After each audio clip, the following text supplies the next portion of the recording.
If you're watching this video, it's probably because you've been invited for an interview for a PhD position. Congratulations. That means that you're standing out from tens, if not hundreds, of PhD applications. You have done so much so far by doing really well in your previous studies, taking all the standard tests, and going through the application process. All you have done so far takes you the interview. But remember, it is the interview that gets you the actual position. Now it is the last mile, and you have to make sure that you do your best. In this video, I'm going to share some tips to help you better prepare for this important step. Obviously, these are all my personal opinions and do not reflect the position of the institutions to which I'm affiliated with. What is the purpose of the interview? Well, a PhD is a very long journey, usually taking 5 to 6 years. The department will invest significantly in you, and the faculty members who will eventually become your advisors will spend most of their time mentoring you. You will be their academic offspring. Think of it from their perspective.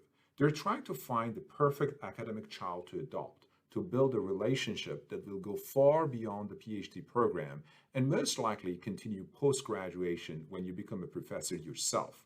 So they're already confident in your academic capabilities, but now they want to assess your personality fit, research interest, curiosity, and your intrinsic motivations to pursue a rigorous PhD education.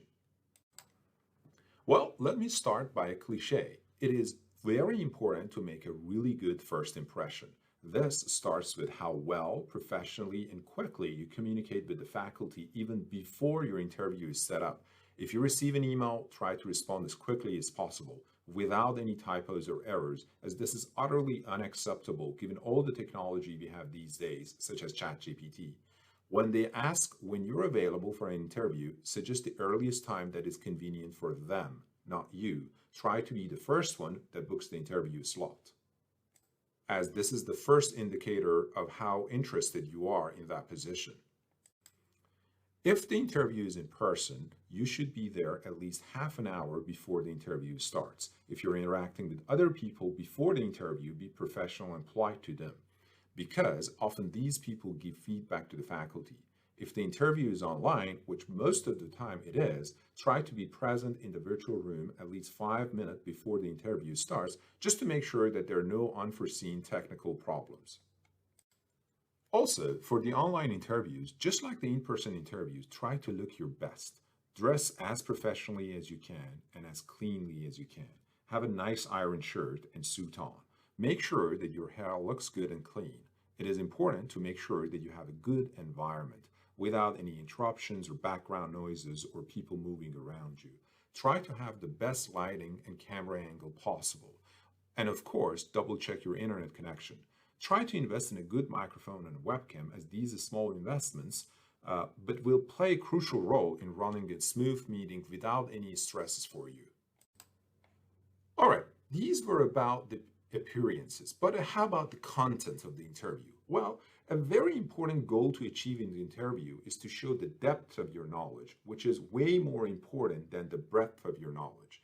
We want to know how fundamentally you understand the methods and domains that you claim to know.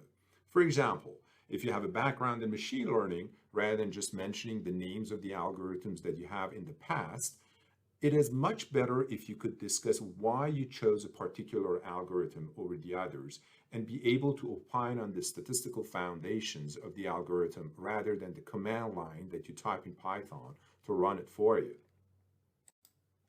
Sometimes we see applicants who know the names of many algorithms but are not able to answer some basic questions, such as the difference between supervised and unsupervised machine learning. If we see that you understand the foundations, we can trust that you're intellectually capable and curious enough to go beyond just consuming knowledge into creating knowledge in your PhD. Also, if you have prior research experience, be prepared to talk about your project. It is okay to say, I was just an RA and did some basic literature review, as long as you can elaborate on how exactly you did that review, what was your strategy, and what were some challenges you faced and how you overcame them. It is important to be very familiar with the research of the people who you will be interviewing with.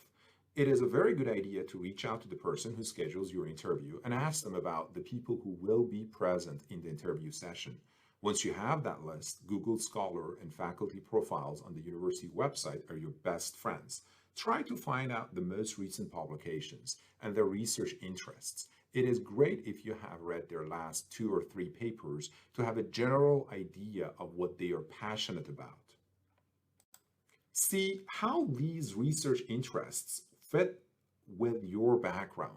We do not expect you to have a clear research plan for the next 5 years or to have a clear understanding of the papers by the faculty. However, you should know their topics, their methods, and hopefully their contributions. Think very deeply about how your capabilities and interests would complement their work. Remember, there is no need to be completely aligned. For example, if you have done machine learning in healthcare and you read the faculty profile that is doing research on social media, you can think of an example where you can use machine learning applications and bring that up in the interview for the use in social media research. For example, you can say, oh, Dr. X, I've read your recent paper in MIS Quarterly on how online behavior leads to offline actions. And I was thinking about how I could use my machine learning skills in developing a deep neural network that predicts how quickly users will change their offline behavior. Or if the faculty member is doing healthcare research using econometrics, but you are more into qualitative techniques, you could say, oh, in your recent ISR paper, you use archival data to run a survival model to predict impact of hospitals' IT adoption on their quality outcomes.